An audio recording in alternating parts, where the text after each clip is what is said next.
A blessed good day mga ka-newbie, I'm Noel de la Sena and welcome again to my YouTube channel. In today's video tutorial, I will share to you my video lesson in .NET Computer Programming Module 5. To watch or study more of the previous lesson of this video lesson, please search in my YouTube channel or I'll put the link in the description box below. But before we start, if you are new here in my YouTube channel or not yet subscribed, please don't forget to like, share, subscribe, and hit the bell button icon for updated weekly educational video tutorials. Now, let's start.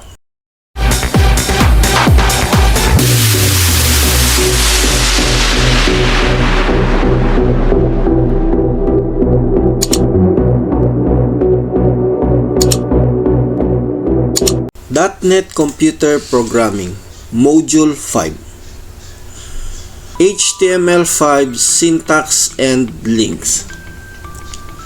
At the end of this module, the learners will be able to first, define the syntax. Second, understand the importance of using the correct syntax. Third, identify what is a link. Fourth, differentiate between the link and the hyperlink. And the last is utilize links in HTML documents. Let's start with the syntax. In programming, syntax refers to the rules that specify the correct combined sequence of symbols that can be used to form a correctly structured program using a given programming language. Programmers communicate with computers through the correctly structured syntax, semantics, and grammar of the programming language. A syntax contains strings similar to words, much like a human language. Correctly formed syntax string produce syntactically correct sentences within a specified programming language. Syntax describe how language variable and characters may be combined into string. Semantics gives meaning to the combined string, while grammar converts characters into tokens or character string. Two common programs error. Syntax error. Error due to the fact that syntax of the language is not respected, meaning you misspelled a command or used a function incorrectly. Sometimes this is caused by slooping typing. This error is usually called crashes. Here is an example code of syntax error.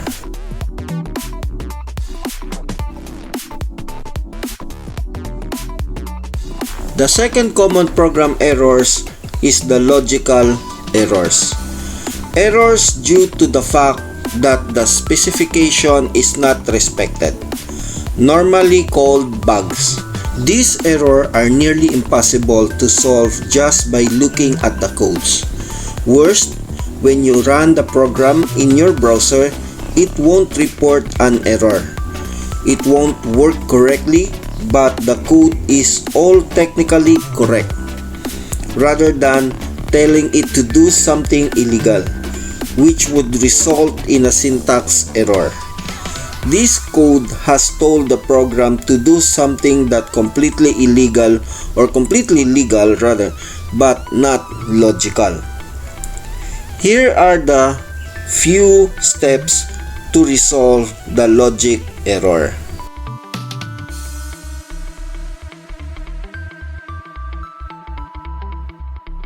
Let's talk about the HTML5 syntax. In HTML5, the syntax is not too different from its predecessors. However, the difference is that the HTML5 errors more flexibility and interoperability and enables more interactive and exciting websites and application.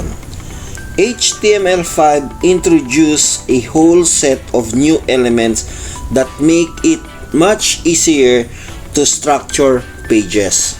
HTML5 comes with a lot of flexibility and it supports the following features. First is uppercase tag names.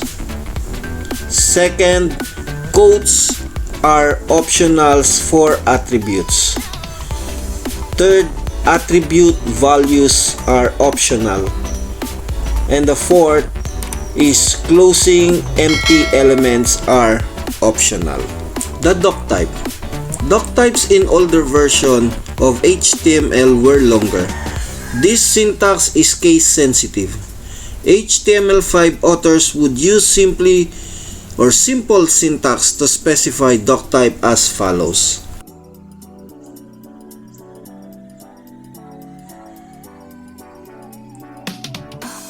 Character encoding. HTML5 authors can use simple syntax to specify character encoding as follows. This syntax is case sensitive. The script tag. It's common practice to add type attributes with a value of text JavaScript to script elements as follows.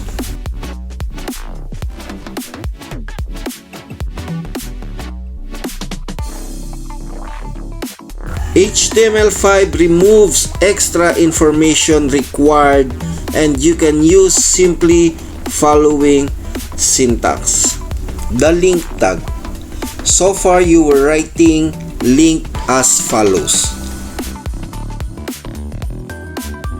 HTML5 removes extra information required and you can simply use the following syntax.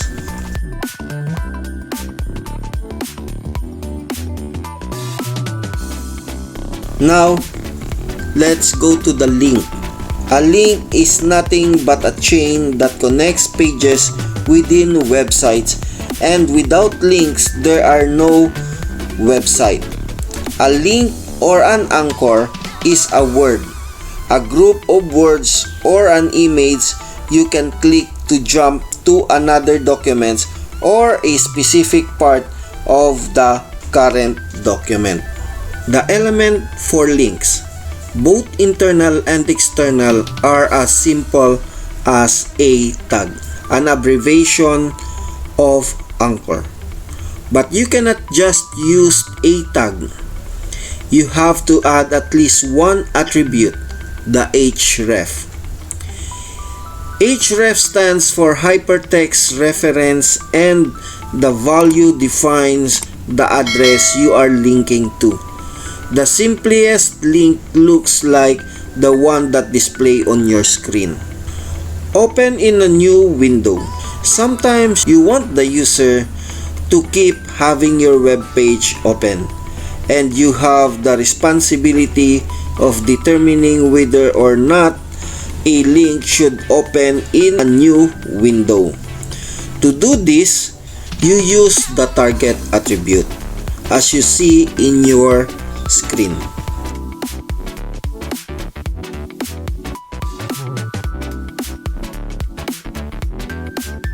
Link to a specific part of your document. If you want to link a specific part of your document, this can be done in two ways. Previously, it was done by identifying the place you wanted to link to that would look like this. This is called the Fragment Identifier. It identifies a specific fragment of your document. The anchor element is used to define the place you want to link to, and you would also use the Fragment Identifier when you actually link to it.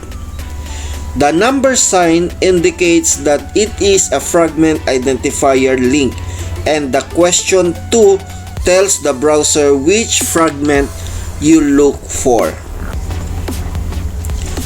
HTML5 suggests using specific ID attributes instead of the name attribute if they are already available, and if they are not, to read the anchor elements a bit different. Here is an example of using IDs. If there was no ID in the paragraph elements, but we still wanted to link to the first section, HTML5 suggests doing this way.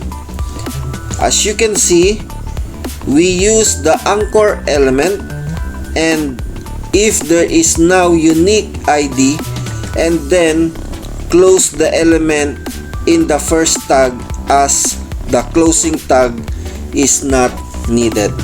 Next, the difference between the link and the hyperlink. A link is nothing but a web address or a URL of a web page that allows you to connect with different servers. A hyperlink is a link that takes you from one domain to another via references called anchor text. It is a cross-linking tool that links those pages within same or different website.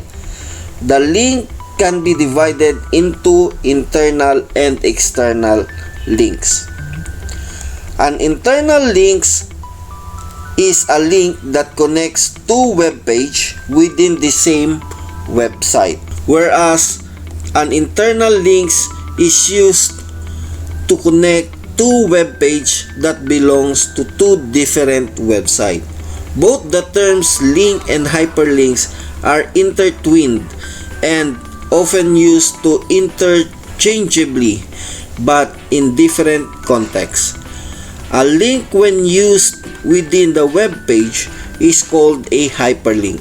The purpose of both controls is same, except hyperlink control the HTML controls that provides direct access to the target website.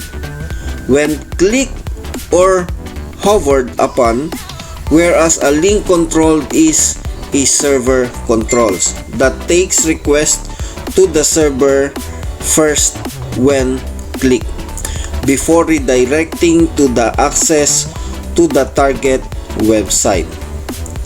In simple terms, a link can be referred to simply as a web address, whereas a hyperlink is a link that cross-links pages within the same or different website in the context of the World Wide Web. The H in the HTML stands for hypertext, which is a fancy term for links, which gives life to the web pages you build. It's very easy to add a link or even two to a web page, as in this screenshot example. The codes of the previous screenshots example as follows. Links are more than just a word on a screen.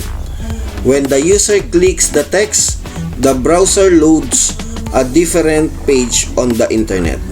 Building links into your pages is quite straightforward.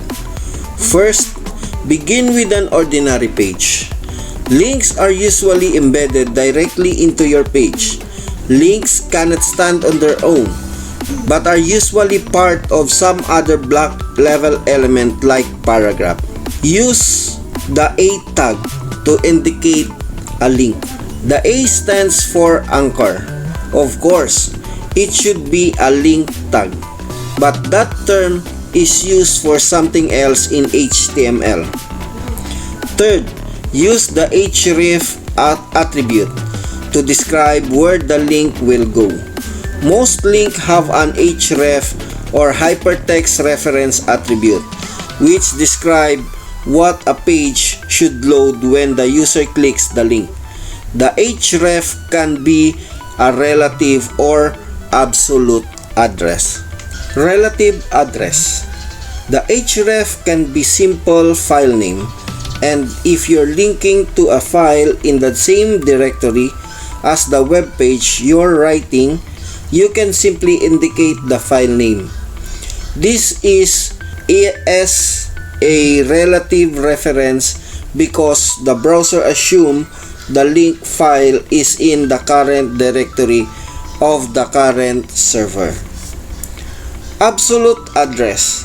The href can also be complete web address, which is called an obsolete reference because it explains how to find the file regardless of the location of the current page.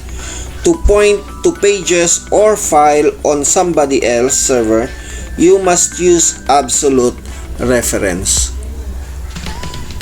Fourth, place the visible text between open A and close A tags. Any text between these tags is displayed on the screen in the format that indicates a link. The default format is blue underlined text. That's it mga ka-newbie. Sana meron na naman akong naibahagi sa inyo na bagong kaalaman, at para sa mga susunod na video tutorial, mag-subscribe to this channel and click the bell button icon para sa mga updated video tutorial. If you have any comment, suggestion, don't hesitate to comment below. See you mga ka-newbie, hanggang sa muli. God bless and stay safe.